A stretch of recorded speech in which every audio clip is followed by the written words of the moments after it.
Bismillahirrahmanirrahim. Assalamualaikum warahmatullahi wabarakatuh. Alhamdulillah. Wassalatu wassalamu ala rasulillah wa ala alihi wa ashabihi wa mawala mabad. Anak-anakku yang dimuliakan oleh Allah Ta'ala, kita masuk di pelajaran ke-16, yaitu sholat orang yang memiliki uzur. Nah, sebelum kita masuk, kita ulang sedikit. Di pelajaran yang lalu kita sudah mempelajari bahwa sholat berjamaah di masjid bagi laki-laki itu hukumnya wajib. Ya, wajib. Nah, cuman di sini ada kalanya seseorang itu tidak bisa melakukan sholat secara berjamaah di masjid. Ya, dia terhalang oleh beberapa perkara misalnya. Nah, itulah yang disebut dengan uzur. Ya, yang disebut dengan uzur, hal yang menghalangi dari mengerjakan sholat berjamaah di masjid. Nah, Rasulullah SAW mengabarkan kepada kita, man sami'an nida'a falam ya'tihi fala sholata lahu illa min udrin.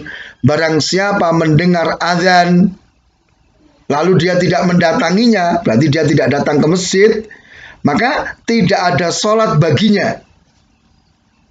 Jadi orang yang mendengar azan tapi nggak mau datang ke masjid, maka sholatnya tidak dianggap oleh Allah Ta'ala, kecuali karena ada uzur. Kecuali orang itu memiliki uzur, memiliki alasan. Ya, orang itu mengalami perkara yang menghalangi dia untuk datang ke masjid. Ya. Maka hadis ini menunjukkan kemudahan syariat Islam. Ya. Sehingga orang-orang yang memang tidak mampu untuk datang ke masjid melaksanakan sholat jamaah, maka dia diberi uzur, diberi pemaafan. Nah, uzur itu apa saja?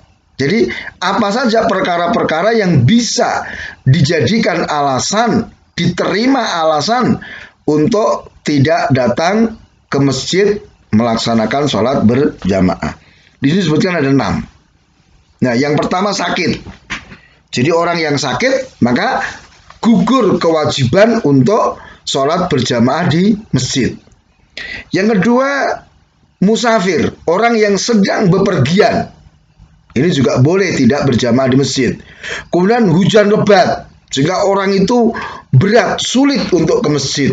Ya, hujan lebat, angin kencang misalnya, atau misalnya banjir, ya, itu sejenis ya. Itu sebagai alasan. Kemudian yang keempat, terhidangnya makanan. Jadi makanan sudah dihidangkan dan dia ada keinginan untuk makan. Dia sudah lapar, pengen makan gitu. Maka meskipun itu sudah qomat, tidak ada masalah, dia makan dulu ya, meskipun dia terlambat untuk berjamaah, tidak apa-apa. Kemudian menahan kencing atau berak. Ya, jadi karena istilahnya apa ya, kita kebelet ya, pengen pipis, pengen buang air besar, maka ini boleh untuk kita tidak memenuhi panggilan adzan tadi. Karena apa? Ya kalau menahan kencing berak ini kan sholatnya pun juga nggak khusyuk, terganggu sholatnya. Dan juga tadi terhidangnya makanan, ini sholat tapi pikirannya apa? Ingat ke makanan terus kan, sehingga percuma.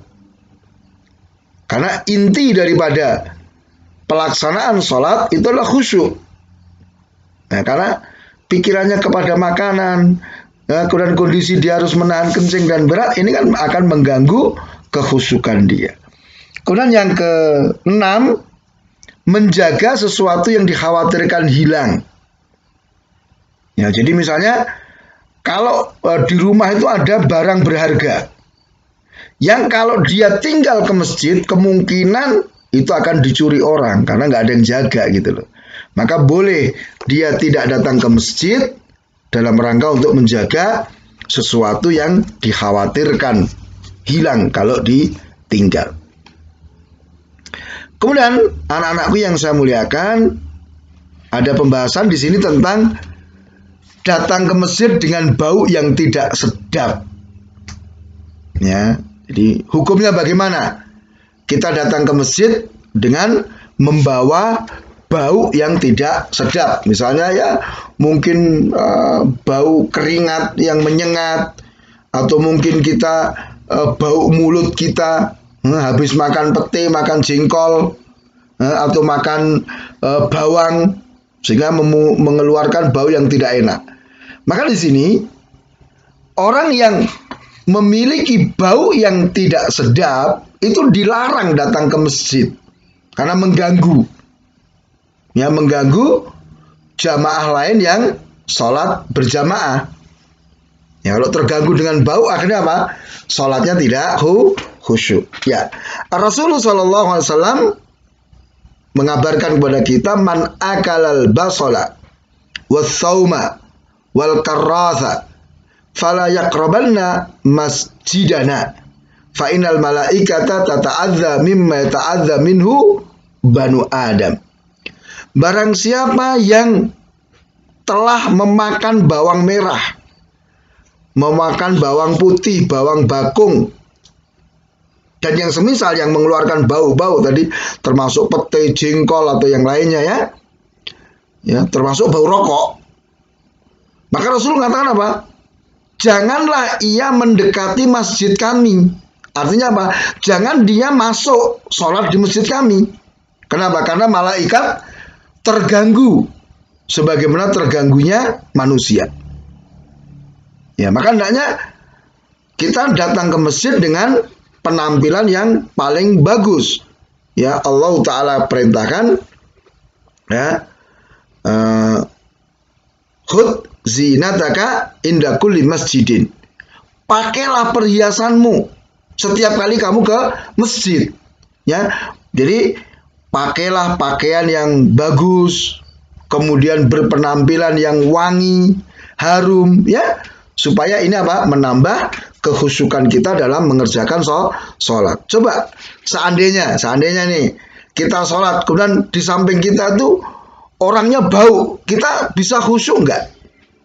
Ya, kita pusing. Cuman juga nanti ya, anak-anakku yang saya muliakan, kadang di antara kita ya, kalau sholat zuhur di sekolah itu kan ke masjid masih menggunakan apa?